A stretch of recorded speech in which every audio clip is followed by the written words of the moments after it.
एक समय की बात है जब हिटलर ने मेजर ध्यानचंद को जर्मनी की हॉकी टीम की ओर से खेलने और सेना में एक बहुत ऊंचे ओहदे का प्रस्ताव दिया। लेकिन देश और अपनी अस्मिता को सर्वोपरि रखने वाले मेजर ध्यानचंद ने यह कहते हुए ऑफर को ठुकरा दिया कि मैंने भारत का नमक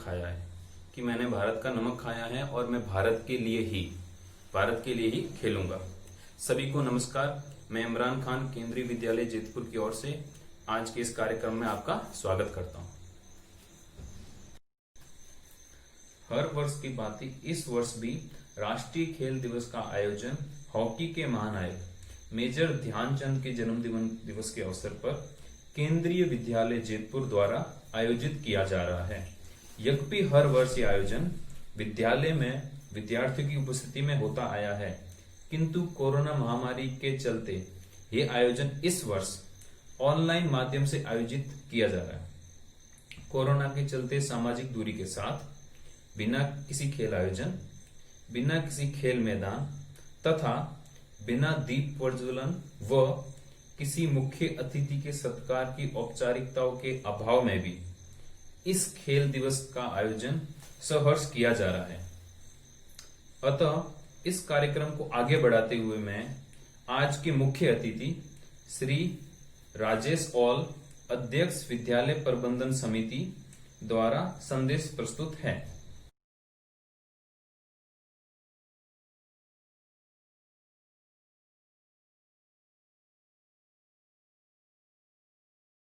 महोदय, इसी क्रम में विशिष्ट अतिथि श्री लक्ष्मण सिंह हमारे मध्य एक्सपर्ट के रूप में उपस्थित हैं, जिन्हें खेल दिवस के अवसर पर अपने विचार प्रस्तुत करने हेतु मैं आमंत्रित करता हूं। सूर्य के समान तेज प्रकाशमान हमारे प्रिंसिपल महोदय और चंद्रमा के समान शीतलता प्रदान करने वाले मेरे साथी अध्यापकगण और तारों के समान हमेशा टिमटिमाते रहने वाले प्यारे बच्चों सहित आप सभी को लक्ष्मण सिंह निम्बीवाल यानी मेरी तरफ से नमस्कार, सत श्री अकाल, जी आया। सर्वप्रथम आप सभी को राष्ट्रीय खेल दिवस की हार्दिक हार्दिक शुभकामनाएं। आप सभी को विदित ही होगा कि आज 29 अगस्त यानी राष्ट्रीय खेल दिवस मनाया जा रहा है और ये खेल दिवस भारत ही नहीं पूरे विश्व के हॉकी प्रेमियों के दिलों में राज करने वाले मेजर ध्यानचंद जी के जन्म दिवस पे मनाया जा रहा है। आइए थोड़ा ध्यानचंद जी की जीवनी पे प्रकाश डालते हैं और देखते हैं कि बहुत ही बेहतरीन शख्सियत हमारे देश में जन्म लेके भारतीय हॉकी को नई बुलंदियों तक पहुंचाया और आज उनके जन्मदिन पे हम सभी भारतवासी मिलकर राष्ट्रीय खेल दिवस मना रहे हैं। ध्यानचंद जी का जन्म 29 अगस्त 1905 को इलाहाबाद में हुआ और इन्होंने भारतीय सेना ज्वाइन की और 1926 से लेकर 1948 तक भारतीय हॉकी टीम के अंदर इन्होंने अपना खेल दिखाया।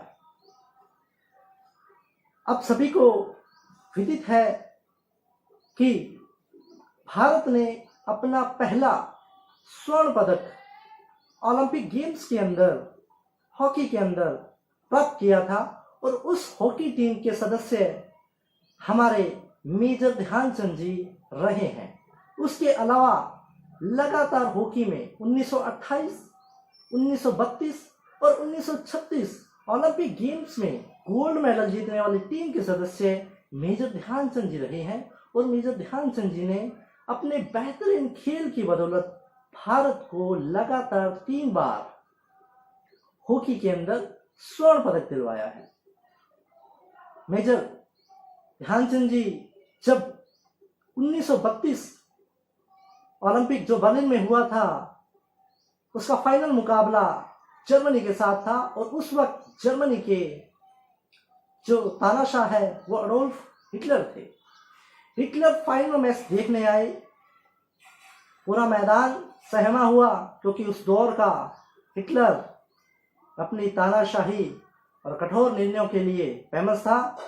तो जब मैच शुरू हुआ तो भारतीय टीम ने धीमे शुरुआत की, लेकिन जैसे ही गेम ने रफ्तार पकड़ी, मेजर ध्यानचंद जी ने अपनी हॉकी के साथ अपना कमाल दिखाना शुरू कर दिया और देखते ही देखते भारत लीड दर लीड लेता रहा। और फाइनल टाइम जब हुआ, फाइनल विसल जब बजी, तो भारत ओलंपिक गेम्स में गोल्ड मेडल जीत चुका था, जर्मनी को हरा के, जो उस समय हिटलर के साम्राज्य में आती थी। हिटलर इस गेम को देख के बड़ा खुश हुआ, मैदान में आया, मेजर ध्यानचंद जी की पीठ थपथपाई और कहा कि मेजर ध्यानचंद, आइए, आपका जर्मनी की सेना में स्वागत है और एक बड़े ओहदे पर आपको हम जर्मनी सेना में रखेंगे। लेकिन मेजर ध्यानचंद जी का ये स्वाभिमान देखिए, ये देश के प्रति सच्ची सेवा देखिए कि उन्होंने बड़े प्यार से हिटलर को मना किया और कहा कि मैं मेरी भारतीय सेना में बहुत खुश हूं। इन्हीं चीजों के साथ मेजर ध्यानचंद जी को देश के लिए खास बनाया, अमूल्य रत्न बनाया, और आज मेजर ध्यानचंद जी की जयंती पे हम भारतवासी राष्ट्रीय खेल दिवस मना रहे हैं। 1940 के अंदर मेजर ध्यानचंद जी को पद्म विभूषण से विभूषित किया गया, सम्मानित किया गया, लेकिन पूरे भारतवासियों की दिल की एक टीस है कि इस भारत के अमूल्य रत्न को अभी तक भारतीय सरकार ने भारत रत्न से नवाजा नहीं है। ये सभी खेल प्रेमियों के दिल में टीस आज भी है, लेकिन हमें उम्मीद है जल्दी इस भारतीय बहुमूल्य रत्न को भारत के खेल रत्न से नवाजा जाएगा। अब आप सब बच्चे हो, पढ़ने वाले बच्चे हो, अलग अलग क्लासेस के अंदर आप पढ़ रहे हो, तो अब बात जब खेल की चल पड़ी है तो हम बात करते हैं कि मजबूत स्वास्थ्य शिक्षा के लिए क्यों आवश्यक है। एक अच्छा स्वास्थ्य शिक्षा के लिए क्यों आवश्यक है। मैं दो महान महापुरुषों की बात आपको बता रहा हूं, जिससे ये क्लियर हो जाएगा कि हमें अच्छे स्वास्थ्य की शिक्षा के लिए जरूरत क्यों है। सबसे पहले स्वामी विवेकानंद जी ने कहा था कि आज भारत को गीता की नहीं, फुटबॉल के खेल मैदानों की जरूरत है। और दूसरी बात मैं आपको बताना चाहूंगा, महान दार्शनिक अरस्तु जी, उन्होंने कहा था कि स्वस्थ शरीर में ही स्वस्थ मस्तिष्क निवास करता है। स्वस्थ शरीर में स्वस्थ मस्तिष्क निवास करता है। ये बात बड़ी गहरी है और बात बड़ी क्लियर हो रही है कि अगर आपका शरीर स्वस्थ होगा, आपका स्वास्थ्य अच्छा होगा, तो नो डाउट आपका ब्रेन, आपका माइंड अच्छे से काम करेगा। और शिक्षा के लिए अच्छे ब्रेन की जरूरत होती है, और अच्छे ब्रेन के लिए आपकी अच्छी मस्कुलर बॉडी की जरूरत होती है, जो आपकी बॉडी आपको ब्रेन को सपोर्ट करती है। अब समझने वाली बात है, आपकी बॉडी ब्रेन को सपोर्ट कैसे करती है। ब्रेन हमारे शरीर का हिस्सा है और हमारा शरीर विभिन्न तंत्रों से मिलकर चलता है, और एक तंत्र दूसरे तंत्र को प्रभावित करता है, उसकी कार्यविधि के अंदर अपना रोल अदा करता है, प्रत्यक्ष और अप्रत्यक्ष। जब हमारा शरीर, हमारी बॉडी, सभी अंग मिलके अच्छे से काम करेंगे, जो उनका अच्छा वर्क है वो लगातार होता रहेगा, तो नो डाउट आपका मस्तिष्क भी उसी शरीर का हिस्सा है, वो भी उसके साथ मिलके अच्छे से काम करेगा। तो मेरा आप सभी बच्चों से एक निवेदन है, और मैं आप सभी से एक वादा चाहता हूं कि आप अपने 24 घंटों में से 40 मिनट अपने शरीर के लिए निकालिए, जिसके अंदर आपको फिजिकल एक्टिविटीज, कोई sports, yoga, medicine, cycling, jogging, running, इस टाइप की फिजिकल एक्टिविटीज करनी है, जिससे आपकी बॉडी अच्छी रहे, हेल्दी रहे, और अच्छे से वर्क करने के लिए तैयार रहे, जिससे आपकी बॉडी अच्छी रहेगी। तो मैं आपको अभी बता चुका हूँ, आपकी बॉडी अच्छी रहेगी तो आपका शिक्षा के अंदर मन लगेगा। जो भी आप लेसन करोगे, क्लासेस लोगे, तो उसके अंदर आप अच्छे से उस क्लास को समझोगे, उस चैप्टर को समझोगे और अच्छे से उसको डिफाइन कर सकोगे और आपके कक्षा के अंदर बहुत अच्छे नंबर आएंगे और आपके पेरेंट्स आपसे बहुत खुश रहेंगे। और पेरेंट्स खुश रहेंगे तो आपकी हर एक इच्छा, हर एक डिजायर, हर एक विशेष वो पूरी करेंगे। अब बात खेलों की हो रही है तो बच्चों के मन में एक जिज्ञासा रहती है कि क्यों ना हम हमारा कैरियर स्पोर्ट्स के अंदर बनाएं या स्पोर्ट्स के साथ हम हमारी जीविका चलाएं।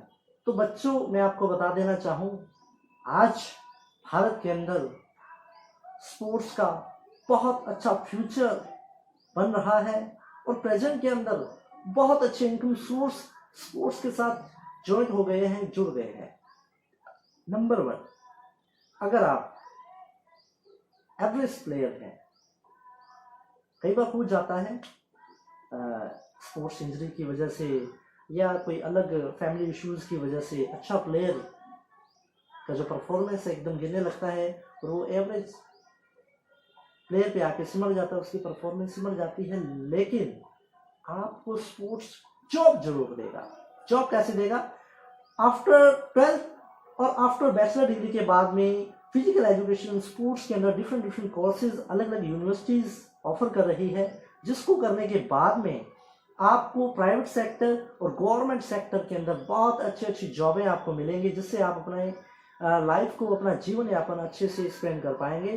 कुछ कोर्सेज के नाम मैं आपको बता दूं। डीपीएड, जिसको डिप्लोमा इन फिजिकल एजुकेशन बोलते हैं, BPEd bachelor in physical education बोलते हैं, MPEd master in physical education बोलते हैं, MPS master in sports science, और इसके साथ में कुछ अलग से मेडिकल लाइंस के भी कोर्सेज जुड़ गए हैं, जिसको हम स्पोर्ट्स के अंदर हमें ज़रूरत पड़ती है डॉक्टर्स की, फिजियोथेरेपिस्ट की और साइकोलॉजिस्ट की। उनके भी कोर्सेज स्पोर्ट्स के साथ इक्वलेट हो गए हैं, इनको मिलके हम कर सकते हैं और इससे हम अच्छी अर्निंग स्पोर्ट्स के अंदर कर सकते हैं। कुछ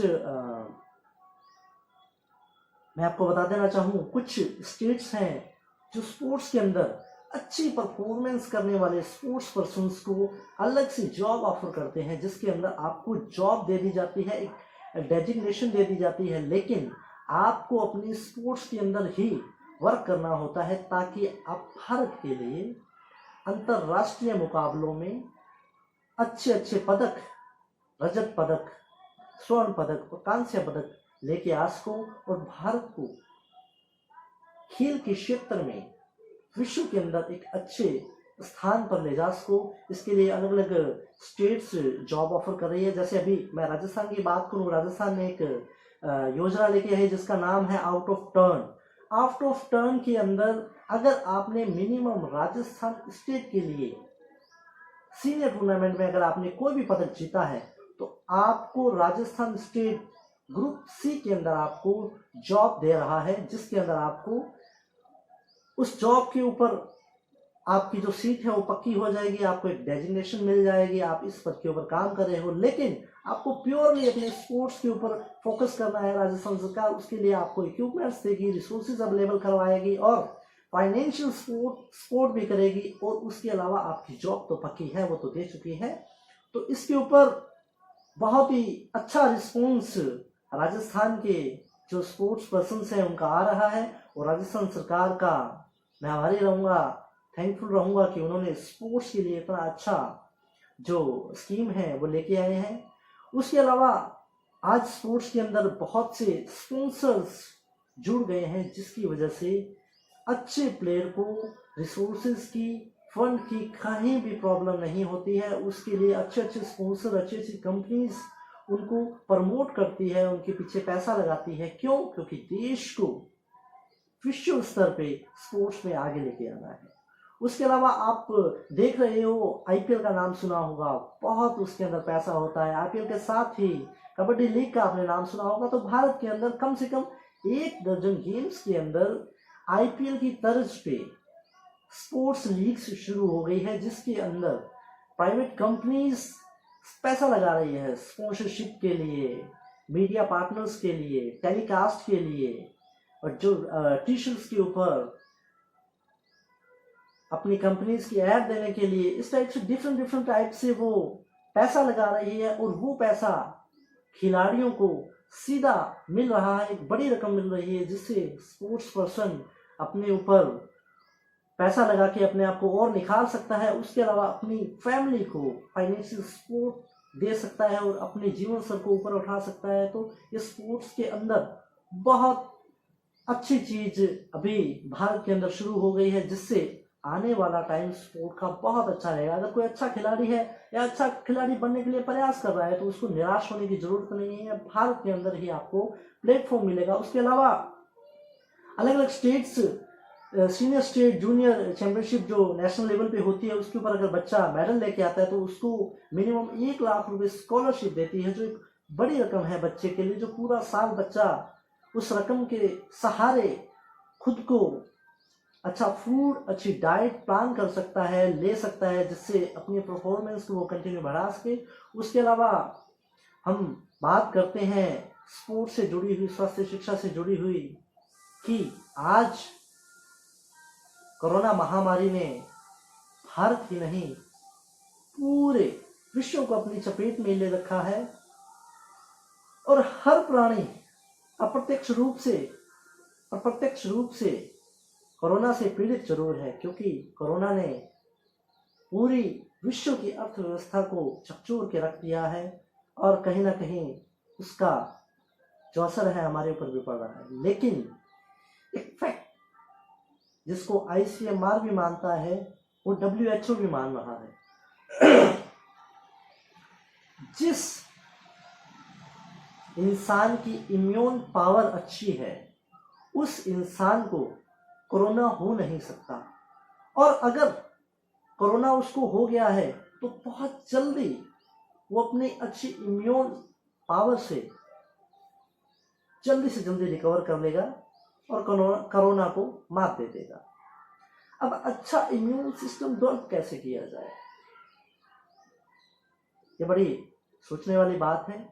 तनिक भी सोचने वाली बात नहीं है। आज स्पोर्ट्स का दिन है और स्पोर्ट्स से जुड़ी हुई चीजें हैं, फिजिकल एजुकेशन से जुड़ी हुई चीजें हैं, हेल्थ से जुड़ी हुई चीजें हैं। तो अगर आपने, जो मैंने आप बच्चों को पहले बताया था, अच्छा और आपका मजबूत स्वास्थ्य होगा, तो आपकी बॉडी हर प्रकार के, कोरोना ही नहीं, किसी भी प्रकार के रोगों से आसानी से लड़ने के लिए तैयार रहती है। स्पोर्ट्स के द्वारा और फिटनेस के द्वारा स्वास्थ्य की जो अलग अलग जो मैंने तरीके बताए थे, जॉगिंग, रनिंग, योगा, मेडिटेशंस और डिफरेंट टाइप्स के आप गेम खेलते हो, तो आपकी जो बॉडी है अच्छी रहेगी, इम्यून रहेगी, स्ट्रांग रहेगी और आपका जो इम्यून लेवल है एकदम अप रहेगा।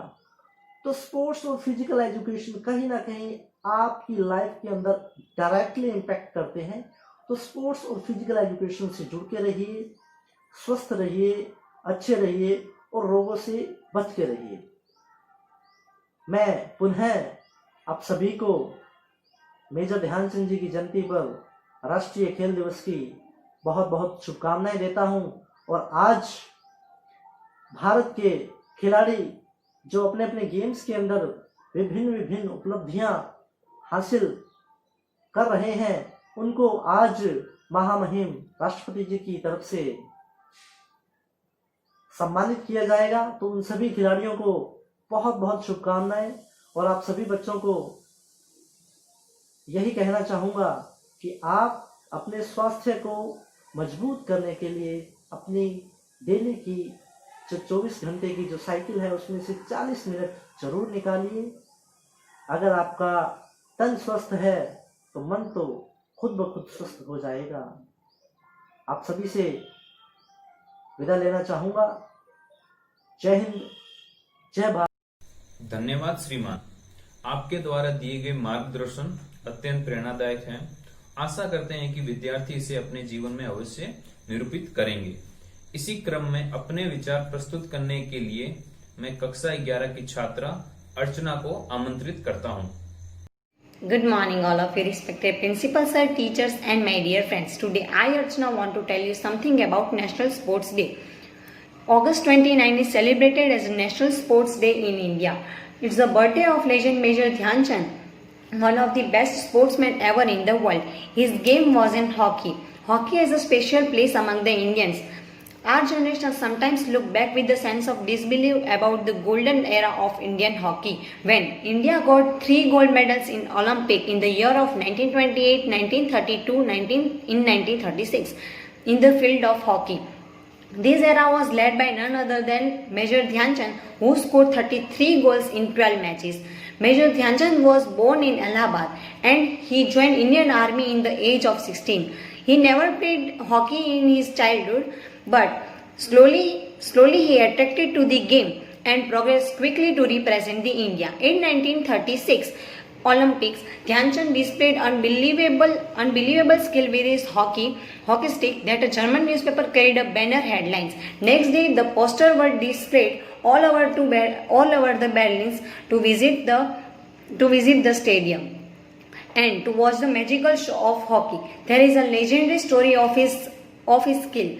His opponents went to the physically check of his hockey if there is a special glue which connect ball to the stick, but they were wrong. He scored over 400 goals in his career from 1926 to 1948. Dhyan Chand passed away on 3 December 1979. He remains a legendary figure in the Indian and world hockey. The most important memory for him is Major Dhyan Chand's medal and awards, the highest awards for lifetime achievement in sports and games in India, and then National Sport Day is celebrated on his birthday. Thank you and have a nice day. धन्यवाद अर्चना, आपने major Dhyanchand के भारतीय hockey में योगदान व उपलब्धियों से हमें अवगत कराया। कार्यक्रम को आगे बढ़ाते हुए मैं कक्षा 11 के छात्र राघव झा को आमंत्रित करना चाहूंगा, जो केवी जेतपुर से राष्ट्रीय स्तर पर विद्यालय का नाम खेल में गौरवान्वित कर चुके हैं। वो राष्ट्रीय स्तर पर कबड्डी में सिलेक्ट हुए थे। हमारे मध्य अपने अनुभव साझा करेंगे। आप सभी को मेरा नमस्कार। श्रीमान प्रधानाचार्य, शिक्षकगण एवं मेरे प्यारे साथियों, आप सभी का मैं खूब आभार व्यक्त करना चाहता हूँ कि मुझे इंटरनेशनल स्पोर्ट डे पर मुझे स्पीच देने का ये अवसर दिया गया है। तो अगर हम स्पोर्ट्स की बात करें तो स्पोर्ट्स में मेरा बहुत अच्छा अनुभव रहा है। स्पोर्ट्स में मेरा सिर्फ एक ही मोटिवेशन रहा है, जो कि फिट इंडिया हिट इंडिया। जब हम फिट रहेंगे तभी तो हमारा इंडिया हिट हो पाएगा। तो हमें फिट रहने के लिए 3 चीज़ें रेगुलर करनी चाहिए, जो कि एक्सरसाइज, योगा एवं प्राणायाम। मैं तो खुद करता ही हूँ, और मेरे बच्चा छोटे जो हमारी उम्र से छोटे होते हैं, मैं उन्हें भी कहता हूँ कि हमें यह रेगुलर करना चाहिए, जिससे हमारी सेहत अच्छी रहती है और हमें कभी डॉक्टर के पास जाने की भी ज़रूरत नहीं पड़ती। तो अगर मैं मेरे जीवन की बात करूँ तो स्पोर्ट्स का मतलब क्या होता है वो मैंने KVS में जाके सीखा है। KVS केंद्रीय विद्यालय संगठन एक ऐसा प्लेटफॉर्म है जहाँ हमें सिर्फ पढ़ना नहीं सिखाते, हमें खेलना कूदना, हमें हमारा जीवन जीना सिखाते हैं, जो कि हम कैसे जी सकते हैं। तो जब मैं केंद्रीय विद्यालय में गया तो उधर के टीचर्स मुझे पढ़ाई के साथ साथ हम सबको पढ़ाई के साथ साथ हमें और भी बहुत सारी चीज़ों में मोटिवेशन करते थे। जैसे मुझे स्पोर्ट्स में बहुत मोटिवेट किया, मुझे इंस्पायर किया कि हाँ, स्पोर्ट्स भी करो, स्पोर्ट्स भी हमारे जीवन का एक अहम हिस्सा है जो कि हमें करना चाहिए। तो स्पोर्ट्स में मुझे इंस्पायर किया और उसी इंस्पायरेशन का मुझे बहुत अच्छा परिणाम भी मिला है। तो उसमें मैंने एथलेटिक्स में बहुत कुछ अचीव किया। मैं रीजनल गया, स्टेट लेवल भी गया और उसमें मैंने मेडल्स प्राप्त किए स्कूल के लिए, स्कूल का नाम बढ़ाया और मेरा भी नाम बढ़ाया। उसी तरह मैंने कबड्डी टूर्नामेंट में भी, हमारी KVS की तरफ से टूर्नामेंट होती है, उसमें मैंने रीजनल गया, नेशनल गया, उसमें भी मैंने अच्छा अचीवमेंट प्राप्त किया। और मैं आगे भी यही आशा करता हूँ कि मैं अगर KV में रहा तो हमारे टीचर हमें और इंस्पायर करते रहेंगे और हमें आगे सलाह देंगे, जो कि हम आगे जाकर और भी बहुत कुछ अचीव कर सकें, जिससे हम बहुत मोटिवेट हो रहे हैं। तो I proud to be KVN। जय हिंद, जय भारत। धन्यवाद राघव। कार्यक्रम के अगले पड़ाव में हमारे मध्य विद्यालय की पूर्व छात्रा ऋषिता उपस्थित हैं, जो विद्यालय का एथलेटिक्स में राष्ट्रीय स्तर पर प्रतिनिधित्व कर चुकी है। मैं निवेदन करता हूं कि वे अपने विचार इस उपलक्ष्य पर प्रस्तुत करें। Morning to respected principal sir, teachers and all my dear friends. Today I Rishita Bharat, ex-student of Kendriya Vidyalaya Jodhpur, going to present a speech on this beautiful occasion of National Sports Day. National Sports Day is celebrated every year on 29 August. This day is also known as Rashtriya Khel Divas in Hindi. It is the birth anniversary of hockey legend Major Dhyan Chand.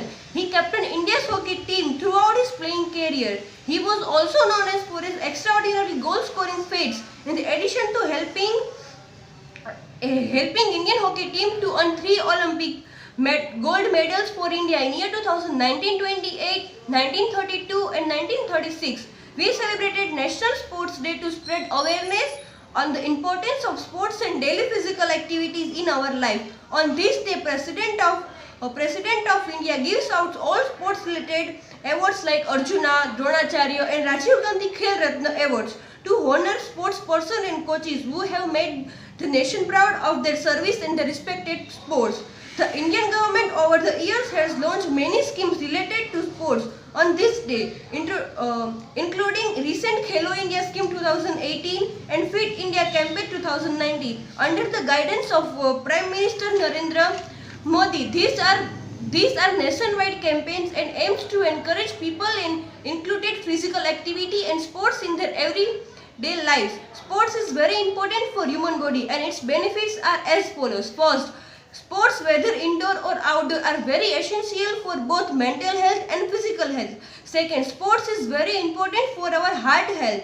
Third, daily 30-minute physical activities makes our heart stronger and protect us from heart disease. Fourth, sports reduce the amount of cholesterol and fats in the body. Fifth, sports also improve the quality of bones. A person who plays sports will have strong bones even in old age. 6. Sports sharpen the mind. Researchers claim that children who play sports perform at exam than those who don't. 7. Sports bring discipline in the life and certainly teach the values of dedication and patience. 8. Sports also teach us that failure is part of success. 9. Sports are important in school because it helps to teach various skills to students like leadership, patience, team effort and social skills. 10. Everyone must perform at least one sports activity on regular basis. And I thankful to my school talent and best teachers of my school who trained me and motivated to take part in various sports competition in my school, regional level, state level and national level. In similarity to Kendriya Vidyalaya Sangathan, also because of it, I was able to meet a God such a professional expert in form of teachers and coach. I received many awards in sports at school, regional and national level. I still remember that how much work did our sports teacher had done and trained us for various competition and games by working during and after school hours. I feel really very lucky to have such a school and teachers who made us successful and best in this category. I would advise you all take part in such competition and activities and see yourself growing day by day in your life. This will certainly make you learn something every day and similarly increase your growth physically and mentally. I hope you will also be proud on yourself in studying in such best school and Sangathan, which has received the position of Best Education Institute of India. Thank you very much. धन्यवाद ऋषिता। मैं अग्रिम पंक्तियों से विद्यार्थियों का आह्वान करना चाहूंगा कि वे भारत सरकार के फिट इंडिया मूवमेंट को सार्थक बनाने हेतु अपना योगदान जरूर दें। मंजिल तो मिल ही जाएगी भटकते हुए ही सही, मंजिल तो मिल ही जाएगी भटकते हुए ही सही, गुमराह तो वो लोग हैं जो घर से निकले ही नहीं, गुमराह तो वो लोग हैं जो घर से निकले ही नहीं। कार्यक्रम के अंतिम चरण में धन्यवाद ज्ञापन हेतु मैं खेल प्रभारी श्री विनय किरण जी को आमंत्रित करना चाहूंगा।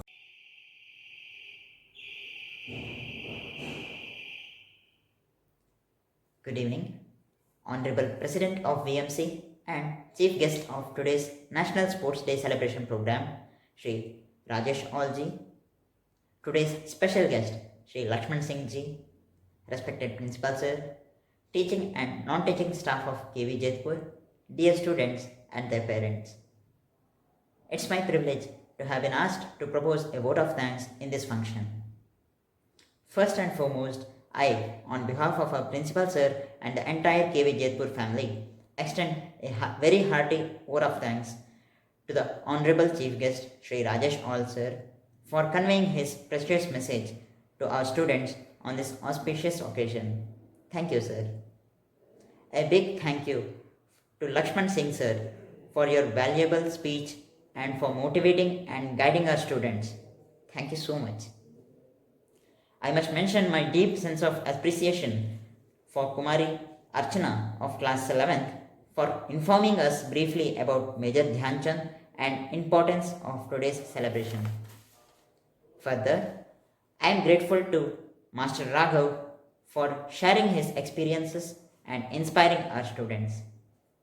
I also wish to express my gratitude to Kumari Rishita for briefing us her views on National Sports Day and for guiding her juniors to improve their sports activities. I am thankful to our respected Principal Sir, Sri N.K. Singh Ji, for encouraging and guiding us to conduct this event in the best possible way. Thank you, Imran Sir, for your wonderful anchoring. I must not forget to thank all my colleagues without whom this function wouldn't be possible. Especially, I personally thank Mr. Girish Chaurasia Sir for being there for me as always and guiding me to make this program possible. Actually, you are the real artist behind this whole program, sir. Thank you so much. Finally, I thank all the students of KV Jethpur and their parents for participating virtually in this celebration and making this a grand success. Thank you, one and all. After this program, we are going to watch a small documentary video on Major Dhyan Chand. So please stay tuned. Thank you. Bharat Mata ki Jai. Jai Hind.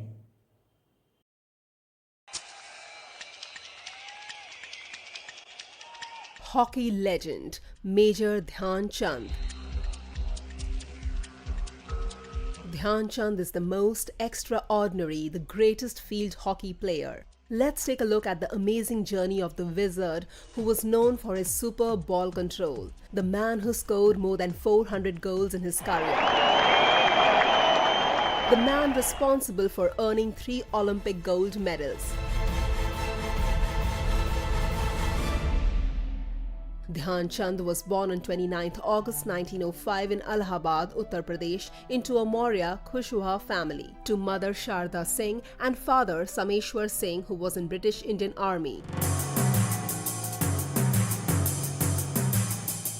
His father was often transferred, so the family was exposed to different cities. This also became a hindrance as Dhyan Chand could not continue his education for long. His education stopped approximately after 6 years of schooling. The family then settled in Jhansi, Uttar Pradesh. His father got a small piece of land for his services. Dhyan Chand had 2 brothers, Roop Singh, also a player, and another brother, Mool Singh. What is interesting is the fact that when Dhyan Chand was young, he was not into sports. According to the reports, he loved wrestling. At the age of 16, he joined Indian Army, and at that time he used to practice after the duty hours and night. He waited for the moon so that the field would light up and helped increase the visibility. Due to this, it is believed that he was named Chand, literal meaning moon, by his fellow players. It was during 1922 to 1926 that he played hockey tournaments and regimental games in Army. Then he was selected in the team that was to go to New Zealand. The Indian Army team won 18 matches, drew 2 and lost only 1. When Dhyan Chand returned, he was promoted to Lance Naik. The newly formed Indian Hockey Federation was making a team for the 1928 Amsterdam Olympics. In 1925, an inter-provincial tournament was held to select India's national field hockey team.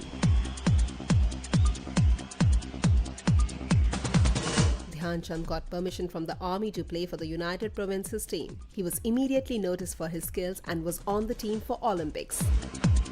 The final match in Olympics took place on 26th May, with India facing the home team of the Netherlands. It was tough as top players were not well, including Dhyan Chand. Despite all odds, India won its first Olympic gold medal.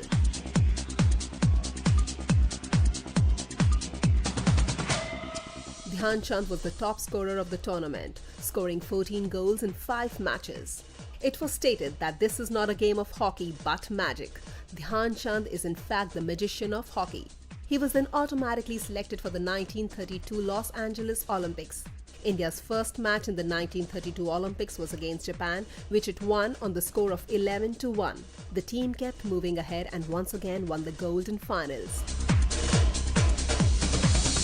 After the Olympics, the team went on an international tour covering United States, England and several other countries. By the end of the tour, India had won 34 matches out of 37, with Chand scoring 133 out of the 330 goals scored by India. He became the captain of the Indian hockey team in 1934 and he led the team to the 1936 Berlin Olympics. Dhyan Chand's magic again got a gold medal for India. This was India's third successive gold in field hockey. Let's take a look at his personal life. He got married to Janki Devi in 1936 and had 7 sons from his marriage. In 1956, at the age of 51, he retired from the army with the rank of a major. After he retired, he coached for a while and then settled in Jhansi. According to the reports, this legend spent the last years of his life in poverty. It is unfortunate as he was forgotten. He lost hope and suffered from liver cancer. He died at the age of 74 on 3rd December 1979.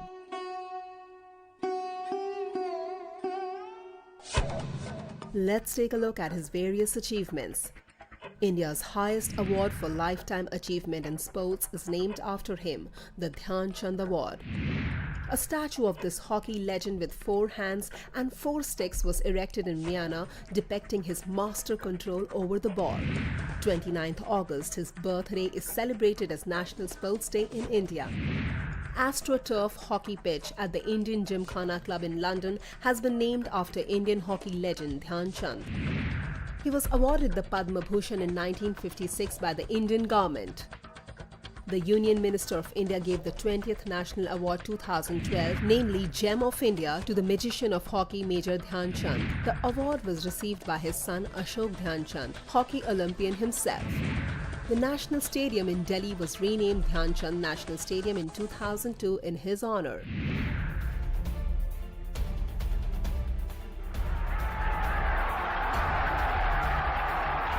It is stated that in 1936 Olympics, after India played its first match, a German newspaper's headline was, "The Olympic complex now has a magic show too." The next day there were posters all over Berlin. Visit the hockey stadium to watch the Indian magician Dhyan Chand in action. It has also been revealed that Führer was so impressed by Dhyan Chand's wizardry with the stick that he offered him a chance to move to Germany and the post of colonel in his army, which the legend declined. Cricket legend Don Bradman stated, "He scores goals like runs in cricket. Whatever said is less." Major Dhyan Chand is a legend. His achievements are uncountable and stories from his life are never ending.